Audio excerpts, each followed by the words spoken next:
తాను ఒక్క నియోజకవర్గానికే పరిమితం కాదు, ఎక్కడి నుంచి పోటీ చేసినా రాష్ట్రమంతా తనదే అంటున్నారు పవన్ కళ్యాణ్. గెలిచినా ఓడినా ప్రజలతోనే ఉంటానంటున్నారు.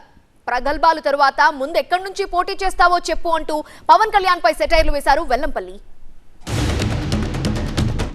రాష్ట్ర ప్రయోజనాల కోసం ఆలోచించాను కానీ అరే నేను ఒక నియోజకవర్గాన్ని డెవలప్ చేసుకోవాలి నేను నిజంగా ఆలోచించలేదు.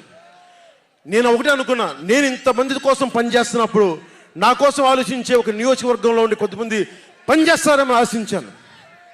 దురదృష్టం అనుకున్నంత పని చేయలేకపోయాను. ఒక నియోజకవర్గం వ్యక్తిని కాదు నేను. ఓడినప్పుడు మీతోనే ఉంటాను, గెలిచినప్పుడు మీతోనే ఉంటాను. నేను ఎక్కడి నుంచి పోటీ చేసినా సరే. పవన్ కళ్యాణ్తో శత్రుత్వం అంటే అవతల వాడు చచ్చేదాకా. నువ్వు కానీ, నీ దత్తపుత్రుడు కానీ, నీ సొంటపుత్రుడు కానీ ఎవరు కూడా సీఎం కాలేరు. 175 సీట్లు గెలవపోయేది జగన్మోహన్ రెడ్డి గారే. కొప్పంలో చంద్రబాబు ఓడిపోతున్నాడు, మంగళగిరిలో శుద్ధపప్పు ఓడిపోతాడు. దత్తపుత్రుడు ఎక్కడ పోటీ చేస్తాడో ఎవరికి తెలియదు. ఇప్పటి వరకు ఒక రాజకీయ పార్టీ పెట్టి ఎక్కడ పోటీ చేయాలో తెలియని వాడు రాజకీయ నాయకుడు, ఒక పార్టీకి ప్రెసిడెంటు.